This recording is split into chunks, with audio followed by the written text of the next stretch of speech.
Well, guys, I think it's time that we have a serious conversation today. What's up, guys? I'm DK Wrestler, and in today's video is a brand new edition of This Week in Collectible News. Of course, the series where I talk about a bunch of different collectibles, whether that be Funko, U2s, or whatever I feel like talking about. And if you end up enjoying this type of content, don't forget to like, comment, and subscribe. But nonetheless, let's kick off this video, which we're going to be kicking off this video with Toy Temple announcing their own exclusive Funko Pop of Leroy from Lilo and Stitch, limited to 1,200 pieces, which I would only assume, because it is limited to 1,200 pieces, that it would have sold out because it's such a limited piece count as a part of their limited edition system. U2s have announced figures for Dead by Daylight, Jason Voorhees, and a figure of the Lemon Demon Spirit Foam. I really love the fact that they made the base incorporated from the blood that's dripping from the machete. I think that's such a unique way to have a base while not adding the clear stand that Funko would usually have a problem doing when it comes to stands. We got ourselves a Pop Rides of Max Verstappen with RB20 for the racing lineup. And this is pretty cool. We talked about the singular figure last week, I believe, but I prefer the pops that are the rides for this specific set. Funko stock had dropped significantly. So this is what I was kind of alluding to at the beginning of the video, because Funko stock really dropped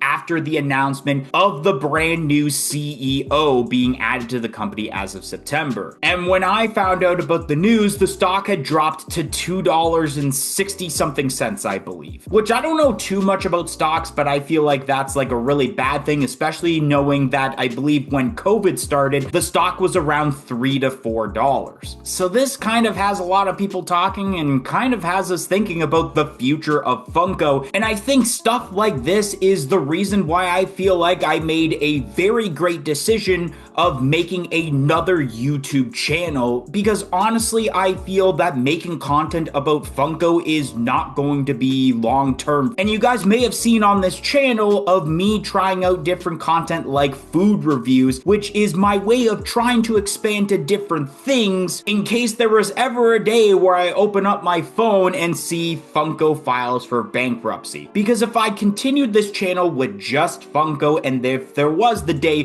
where we see that bankruptcy news post, then this channel would be dead in the water, unfortunately. And I do rely on, of course, the ad revenue I make from these videos to basically pay my rent. So if I'm not making money to pay my rent, then I'm kicked out of my house. I'm essentially homeless. So yeah, with making the wrestling channel and then trying to evolve this channel at the same time, I just don't see a world where 5 years from now we're going to be talking about Funko, because who knows if Funko will still be around. Funko have announced football pops of Lamine and Erling, or here in North America it is soccer, but nonetheless I really like the posings involved with this, especially Erling, who kind of has a pose that looks like Aleister Black from WWE. So hopefully they take this molding from this football pop and eventually make an Aleister Black pop for the WWE lineup with it. Funko's sister company Mondo have made a TMNT slash soft vinyl figure. Now this thing is really detailed, and of course the colors look really nice on it as well. New York Comic Con Funko reservations will be happening on September 17th and September 19th. So this is a good sign, in my opinion, that we're going to be getting New York Comic Con exclusive reveals happening very soon. I would say maybe as early as next week, but I would say for the most part it's gotta be probably the first week of September, considering that New York Comic Con does take place October 9th to 12th, and generally with the Comic Con exclusives, they get announced 1 month before they actually go to that specific convention. I'm a little surprised we haven't even had leaks for New York Comic Con exclusives yet. We got ourselves pops for Invader Zim, and I think these figures are pretty cool. I like the detail, especially the facial expression on Zim himself. We got the official glam shots of the new Hunter x Hunter pops, and as shown on the bottom right corner of the boxes for these pops, these are actually going to be part of a new set called Shelf Sitter Pops, which is kind of weird that they're calling them that, because most Funko Pops nowadays are considered shelf sitters because they're so expensive and they mass produce pops that they end up sitting on the shelves and people wait until they're more on a clearance price to get them. GameStop have announced their own exclusive pops of Frieren from the self-titled anime, a glow-in-the-dark Eclipse from Five Nights at Freddy's, and a Bride in Black from Insidious. All three of these figures are pretty detailed. I don't really know too much about any of of these besides Insidious, which is one of my favorite horror movies, we got ourselves the announcement of Funko Racers with Sonic the Hedgehog with Sonic, Tails, Knuckles, and Amy. Now, Funko did figures in the past kind of like this with Crash Team Racing, and I remember wanting these originally when they first released, but then I decided not to get them. Now they're kind of doing these figures again, but as I noticed with the figures, they're kind of just taking miniature Funko Pops and placing them in cars rather than having a unique design like the Crash Team Racing figures. Chalice Collectibles had announced their own exclusive pop of Jiraiya from Naruto Shippuden, as well as a teaser for another figure that's expected to drop for September 3rd. Now, with my little knowledge of Naruto Shippuden and some of the episodes that I have seen, Jiraiya was probably my favorite character in the series, so I do dig this figure, but I feel like there have definitely been better Jiraiya pops they've made in the past. We got ourselves the official announcement of the Michael Scott with Speech Bubble from The Office, a figure that I love and hate at the same time. We got ourselves the official glam shot for the League of Legends pops. This was something I believe was revealed during the San Diego Comic-Con panel about a month ago, so we knew about these, but these are official glam shots, and from the detail that I'm looking at, these are some pretty cool figures. LEGO have announced a Willy Wonka and the Chocolate Factory set. Now, this is a really awesome set. I love, of course, the amount of minifigures that it comes with, but I love the attention to detail also is that the chocolate waterfall is actually movable, where it's kind of like a conveyor belt in a way. That's actually a very unique thing that LEGO is pulling off with this set. GameStop have announced their own exclusive figure of a glow-in-the-dark Tusk from Solo Leveling, which will be a Supreme Pop limited to 9,500 pieces. Now, I really like the detail of this pop without the glow-in-the-dark specification, but I do think that adding that glow-in-the-dark specification is a really nice touch to it, and I believe they have announced already that because it's limited to 9,500 pieces,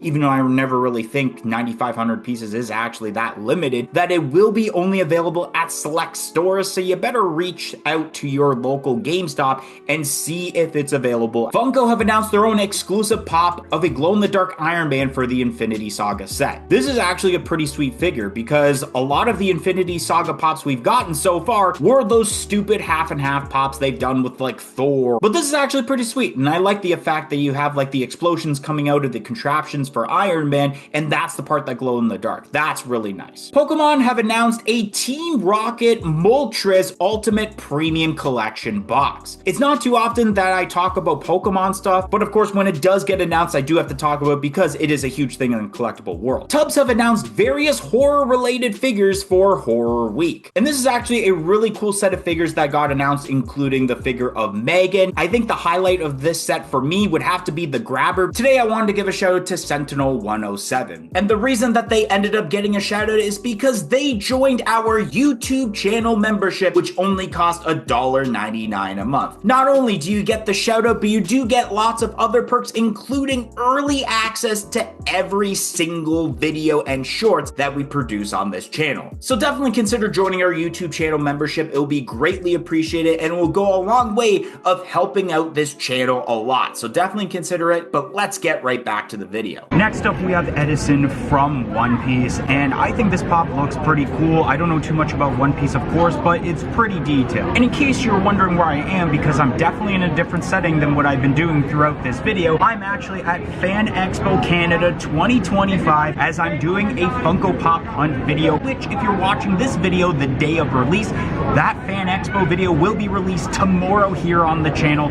so stay tuned for that Funko Pop Hunt. And lastly, before the usual top 5 list, is the new set of Funko Fusion Pops, which I think the common pops are okay, but I'm not really a fan of the way that the chases are, where basically for the most part it's just switching the eye colors from black to white, and especially adding what looks to be some sort of like green goo or green dots to it for some of them, and especially with that Colonel Sanders one where all is just a plain gold chase. I think it's a little bit lazy. The only one that I do like is the Invincible with that bloody chase, because that does make sense, especially if you have seen the Invincible series. Alright, so coming in at number 5 on my list, I gotta give it to the Team Rocket Moltres set. Even though I don't collect any Pokemon cards, throughout the ones that were displayed in the post, they do look like some really cool cards, and of course it's Pokemon, so it definitely has to make it on this list at some point. Coming in at number 4 on my list is the Grabber figure from Tubbs, and I think this figure is awesome. I'm a pretty big fan of the Black Phone, having watched it not too long ago for the very first time, and I think they did a great job with this. And speaking of Tubbs, there actually is a Tubbs booth at Fan Expo, and a lot of the figures there are really awesome. And who knows, maybe I did or I didn't buy a Tubbs figure. You're going to have to stay tuned tomorrow for that Fan Expo video. Coming in at number 3 on the list is the Michael Scott Speech Bubble Pop. Even though I have a love-hate relationship as terms to this pop,